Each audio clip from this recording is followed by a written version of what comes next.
welcome to another episode of Gosu Tekken TV. My name is ldmaxi, and with me today I have Joey Fury. Hi, man. How are you? I'm doing great, man. Thanks so much for having me. Great. I'm so glad that you accepted. Of Yes. course, my pleasure. Yeah, really cool. This is actually the first time we're kind of talking with each other. So at the same time as we're getting to know each other, the audience will be with us. So that's kind of cool. So, man, just tell us a bit about yourself. What are you all about? Like, how long have you been playing Tekken for? And I mean, who are you? Who is this guy? Yeah. Just some guy who lives in Buffalo, New York, kind of near the border of Canada and the United States. Been playing Tekken since, I guess my first experience would be in 1999. My older brother, got me into Tekken. We started playing Tekken 3, and I would just play on the console with him all the time. Got into the arcades around 2005. And all throughout that time, my character was Bryan Fury. So Hence um, the nickname. hence the name. I get questions all the time. I think I already saw some coming in. Why don't Yeah, you play yeah, Bryan anymore?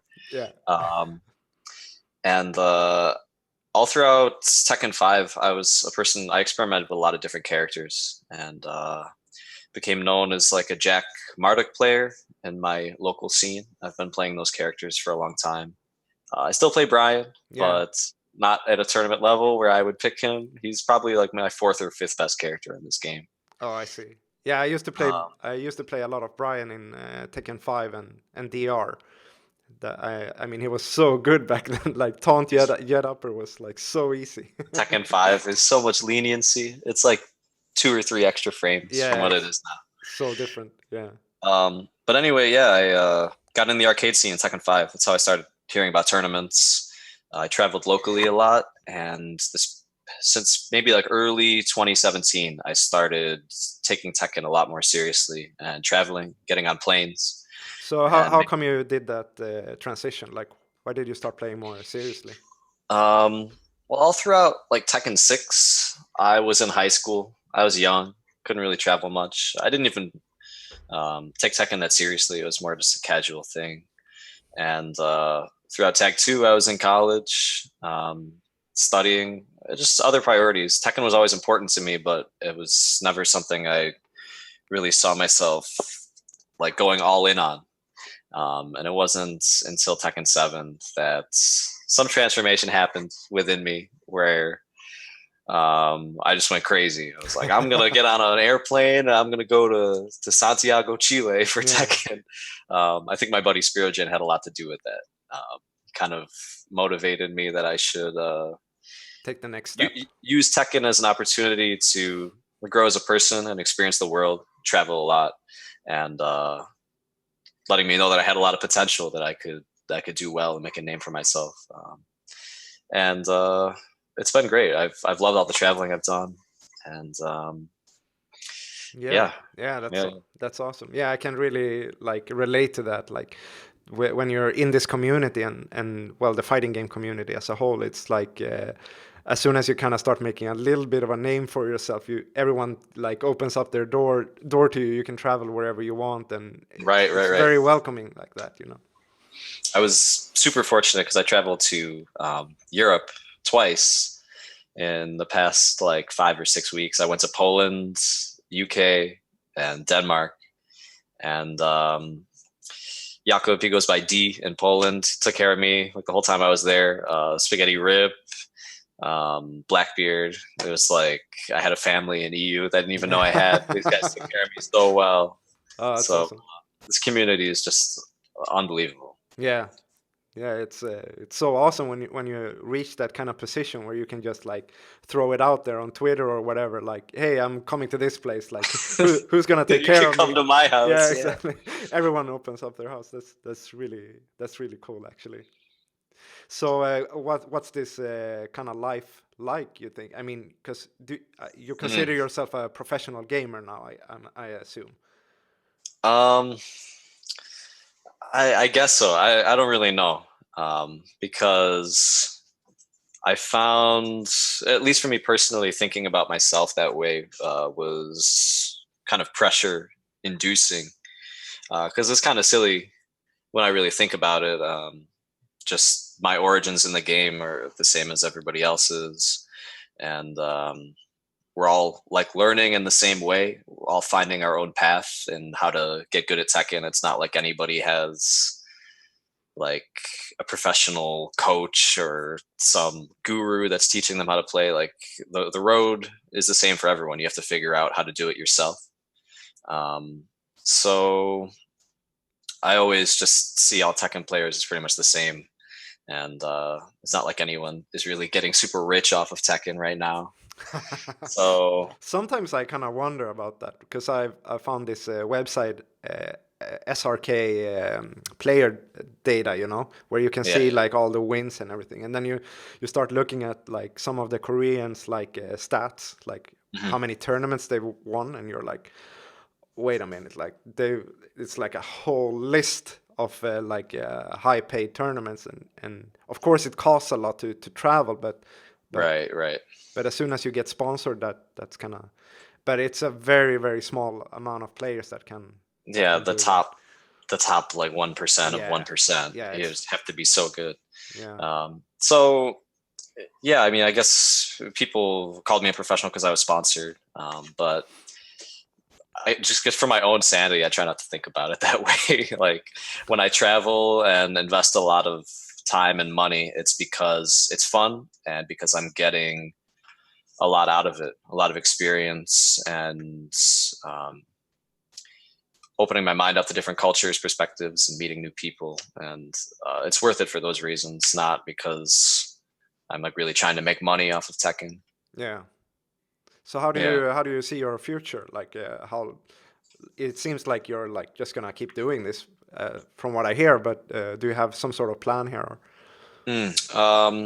Yeah, I've been very like all in on it for the past year. Last year at the TWT, I traveled to every event in my region, and I qualified for the global final and went to San Francisco, and that was like one of the best tournament experience of my life. When I went to that global final, it was so fun, so exciting. So when they announced the new tour, I Yeah. was like, I want to do this again. I Yeah. want to make it to the final. But it's a lot harder this year, definitely, because there's no regions. Everything's wide open. The Koreans are coming to like every master event, and it's very hard to get points. So I've been traveling very extensively, and recently, um, the strain of all the travel I think has been kind of building up for me. Yeah. I was feeling very burned out the past couple months. I was really tired, having trouble focusing. It's a lot of time on airplanes. It's Yeah. tough, and I have like so much respect now for the guys that they Yeah. travel like that and they win every time. Like it's like a superhuman feat to me, like the JDCRs and Yeah. the Saint and the knees. But I learned a lot just going through that as well. But my sponsor circuit now ended after Evo. So now I'm unsponsored. There are 3 events left in the United States that I want to go to. I still want to qualify very much, but I think my mentality is relaxing a little bit in that I want to compete more for fun and maybe experiment a bit more with the way I'm playing. It's been so much like I've got to pick Jack, I've got to pick Paul, got to pick Jack, got to pick Paul. Yeah. Need to be reliable. Now I want to kind of open up some different possibilities, different characters, and just have fun. Still want to qualify, but it's a bit less like just for my own mental and physical health. I want to relax a little bit. To remain sane, you need to stop playing Jack. Yeah, that'll help too. Yeah, exactly. Cool. Um, So let's yeah. let's take some questions from the audience. So this is a new feature here. We're gonna share the screen, and so these are questions that people have been asking the last couple of days. So the first one is, having beaten JDCR at Combo Breaker in convincing fashion, do you think you understand his weakness as a player? From Gideon Turner here. Gideon Turner. It's an interesting question. I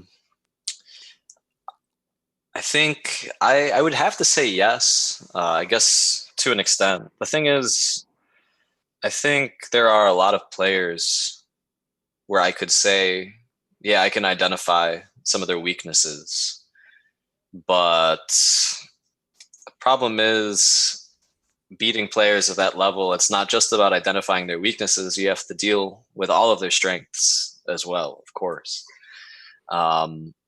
JDCR was just kind of a unique case for me.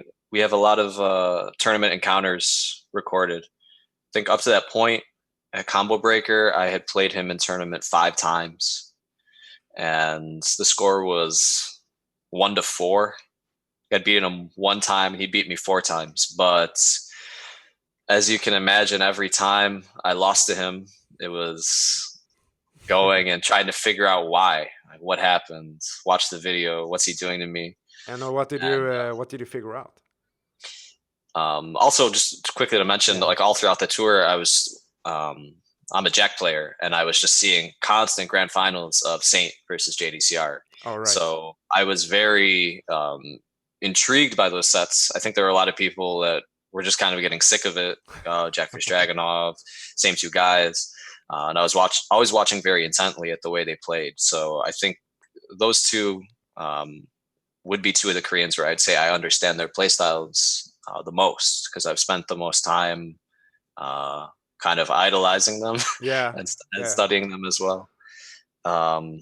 But yeah, so just going into the fight with JDCR, I knew what I was getting into. I had a very strong mentality that I felt like I could beat him. And I don't know if I could particularly identify or would want to identify what I think some of his weaknesses are. Of course, everyone has weaknesses, but I was just very, very prepared. Yeah. And who knows what would happen next time. I think a big part of it was that I picked Paul, and he had never seen my Paul before. The past 5 sets had all been against my Jack. Right. And it seemed like the way he tried to fight me, from my perspective, it was like he was still trying to fight my Jack. Oh, I see. And I was like, this is great. Yeah. Because I can move. But it was just 2 games, it's 1 match. It doesn't mean that much. I played well in that moment. I'm proud of it. But yeah, exactly. It's just whatever. Yeah. I mean, it was still I think it was the way in which you won. It was very like convincing. So so of course it makes people kind of start thinking like, wow, what was this? Like, what happened? Like, what was actually going on behind the scenes here? Yeah. Yeah, I stumbled across this video on YouTube because I went to watch the match back, and there was this video all in French of like full analysis breakdown, Joey Fury versus JDCR. Yeah, I think I saw that one. It had the angles and everything, right? I couldn't understand much of it, but I remember kind of at the end, I heard, he's just like talking in French. Like, what's he saying? He's like, oh, Joey Fury. And I just heard Ocean's 11. And I was like, I know what he's trying to say. Like, it was like a heist. It was a mission. I went and like tried to gather all the data, like I was breaking into the vault that is JDCR's defense, and the master plan. try to get the money out of the casino. Yeah, it was pretty much it, I guess. Cool.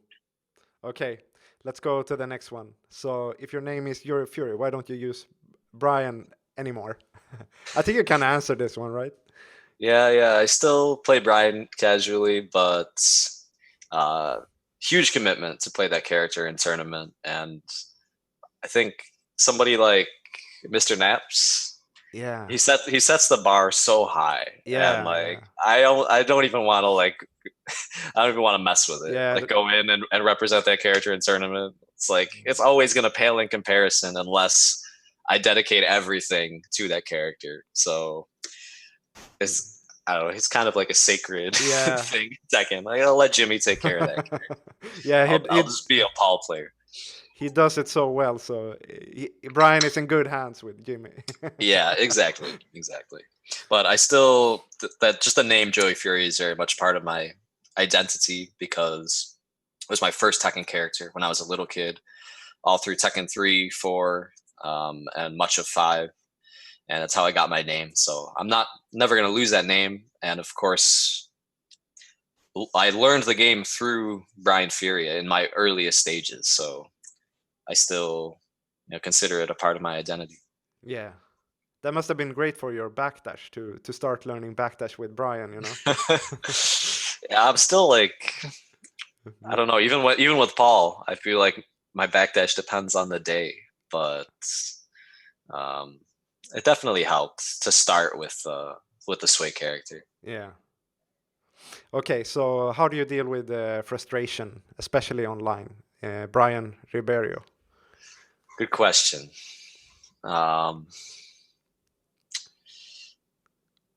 So yeah, I've thought about this a lot actually, because I used to get very frustrated playing online, and I think I've gotten a lot better at it. I still do get frustrated, but in traveling a lot, I came to a few realizations about why I personally get frustrated, and it helps me manage it a lot. This might not be the case for everyone, but I suspect it applies to many in some sense. When you play online, human beings have a tendency to be very cruel to themselves, very self-critical. And I think when people play online, they get hit by something stupid. They get hit by something that they felt like they wouldn't have offline. We immediately assume the worst of our opponent. I think very often in people's minds, they're imagining this kind of like malevolent man. guy on the other side. Yeah. Like, just hit the scrub with the snake edge. Like, they're laughing it up. Like, he's so bad. Let me get him with it again. Like, they're this like sinister force that you would just hate them if you ever met them. Yeah. And we always like assume that as the standard. We assume the most negative thing possible about our opponent. And I found my interactions playing people offline at tournaments, sometimes people that I had played online previously, a lot of times they're just having so much fun, and they're just really nice people with good hearts. And I think going online, I try to assume that about my opponent rather than assume the most negative scenario, that they're this sinister person that's laughing at the fact that they're hitting me with the dumbest stuff. Yeah. Assume, that it's just like a normal person having fun playing Tekken, that we're having like a good experience with each other. And I found that alleviated a lot of frustration when I didn't assume my opponent was being a jackass. And so, does it work for you? Yeah, definitely. I think like I was saying, is having a positive outlook rather than being very cruel to yourself and assuming that people are thinking you're dumb because you got hit by something or whatever it may be. I think streaming is a different story, because when you stream and you're playing online, the negative voices aren't all in your head. There's actually a chat there, and there's probably somebody calling you an idiot for getting hit by the snake. So this doesn't really apply to streaming. It applies more to just playing online. So I think just be kinder to yourself and assume the best of other people, and you'll have a more fun time playing online, I think. Yeah, that makes sense. I'm gonna try that next time. Best of luck to you. It's not easy out there. Yeah. So, what motivates you to continue improving as a player? By Nathan Ortiz here. I guess there's a lot of possible answers. Just the fact that I have so much fun playing Tekken. I've always been very competitive, so I just really enjoy the experience of going and playing against really good people. Just it's almost inherent to the process of playing Tekken. Losing makes me want to improve. Seeing little improvements, being able to do something better than yesterday, it's all just natural because Tekken is so fun to me. I don't know really how else to answer. I just want to keep having fun. Yeah, I see this as recurring theme amongst the top players that they're all very focused on having fun. Like you would think as a beginner that the better you get at this, like you'll get miserable or something because you're like so boxed in what you kind of have to do, and Right. like when you play it so like so seriously and professionally, there's no room to have fun anymore. But I think it's the other way around. Like the top players that I've been talking to and just hanging out with, they're all like really focused on having fun. Because the day you stop having fun, like that's the day you stop thinking about the game, you stop discussing the game, and you kind of internally kind of give up on the game, I think. Right, I agree. I think kind of where I was going through a rough period was when I felt so locked in terms of what character I could pick in tournament. It was just a long stretch where I was like, I can only play Jack. I can only play Jack. And then, I introduced another character, Paul. I started having a ton of fun with that character. And now I think someone like Nee has been inspiring a lot of people, top players included, where they are seeing that there's this huge world of possibilities in what they can do competitively. They can pick like any character and they can do crazy counter picks. Pick a character just to get in someone's head. Like, why did he pick this character? He's really expanded, I think, what people normally thought was possible for tournament play. Usually like, it's too hard to manage more than X amount of characters. Yeah. And he's being so successful with so many. Even definitely. Seeing something like that excites me and motivates me. Did you see the last tournament this weekend in Tokyo? Yeah, last night I saw him win 6-0 with Lily. That in was grand just finals. ridiculous. What did you think of that? Yeah, I think it ties into the strategy that he's talked about before of he thinks about the player, he thinks about their strength, and he goes, what tactic among the casts would counter that well? Yeah. And clearly just in that matchup, it was Lily's movement. Yeah. He felt like he could really frustrate Kudan's, just like, you can't catch me. Yeah. I just think that's really interesting, the way he's so confident. He can just find like, okay, there's one little thing about this matchup that's very good, or maybe a big thing. But a lot of people see something like that and they go, well, it's Tekken. It's one strategy that will help him in the matchup, but you have to worry about all the nuance of playing that character that you don't have a lot of experience with. And he just says, no problem. I got it. I'll be able to manage it. Yeah. And that's very cool. It's like, it's ballsy. It's inspiring. Yeah. It makes me want to experiment more as well. Makes you want to play Lily. Maybe not Lily, but you get the idea. Yeah, definitely. Maybe I can get your opinion on this, because when I was watching that, I was like, why isn't Kudans doing standing while standing too? That was because he was constantly sidestepping to the left, and all Kudans was doing like laser cannon, scraper or down 4.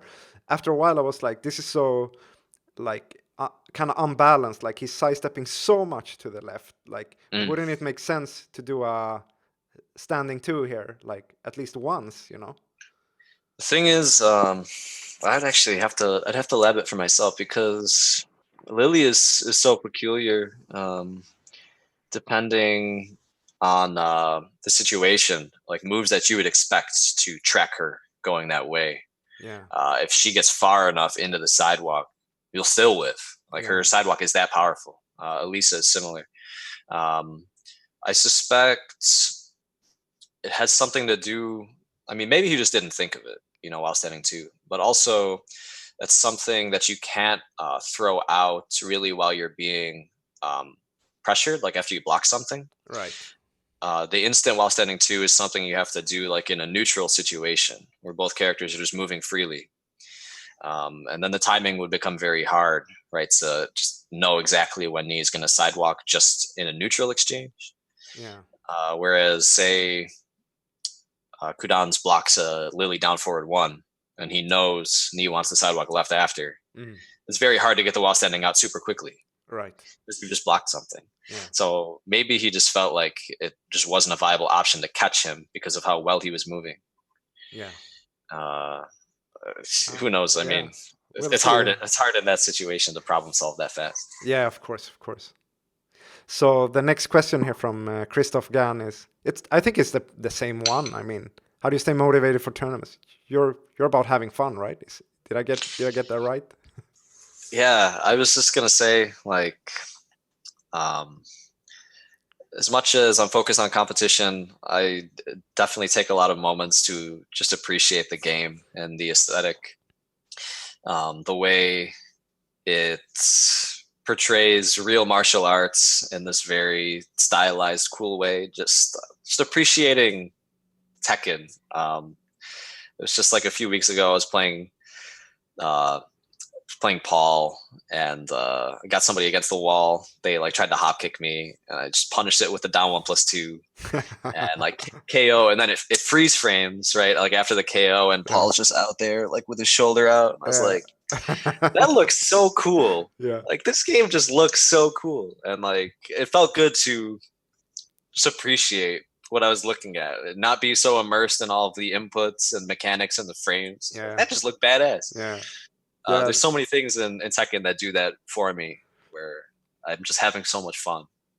Yeah, I can definitely relate to that. I play Feng, and there's nothing more satisfying than doing the back 1+2 right at the end, like to kill him. Yeah, at the blue so one, sick. and you're not even sure who won because it's like explosions everywhere, and yeah, I love that. This game is awesome. Yeah, it's cool. So so Sam Mandu is asking, how should a beginner choose a character? Easy characters to learn? Something I notice Eris ends up talking about a lot on his stream. I think a lot of people ask this question. Learning the game, what character should I pick? And he always says, it doesn't matter what character you pick, you're going to suck. Yeah, exactly. So you might as well just pick one that you really, really like. And I think there's a lot of wisdom in what he's saying. When you're learning the game, this first character you pick, you're going to be spending a lot of time with them. Yeah. Spend a lot of matches, a lot of time in practice mode. Kind of going to develop like a bond and an attachment to the character. So, of course, yeah, you might as well pick one that just instinctually you really like. It's kind of like a love at first sight thing. Yeah. Because as Nia has been showing, really the most important thing in Tekken is your decision making and your understanding of the mechanics. And you're going to be able to learn the game with any character. And that's what's important. So just pick one that you like. I don't think there are really good choices, beginner versus advanced early on. I think that there are characters you can pick when you're learning that will allow you to have more success in the early phase over other beginners. Yeah. If that makes that makes sense. But that doesn't necessarily mean your climb to the top is being accelerated or you're learning the game any faster. Yeah, exactly. You're just picking a character with simple mechanics that can beat your fellow newcomers. Yeah. So don't worry about it too much. I kind of think like this, like maybe I would just go to YouTube and search for all the different characters and try to find and just kind of see what the character looks like at a high level. Yeah. So you just kind of get an understanding what kind of character it is. Like if it's an overly defensive character and you are really about like being aggressive, maybe that's not like the character you'll enjoy playing. Maybe. Right. You want to think about what playstyle you're going for. I think some people have an idea of that when they first get into the game. Like I want to be a rush down type. I want to just turtle people out and be annoying. Yeah. So yeah, that's a good thought as well, to kind of think how that character will be played ultimately. Base your decision on that.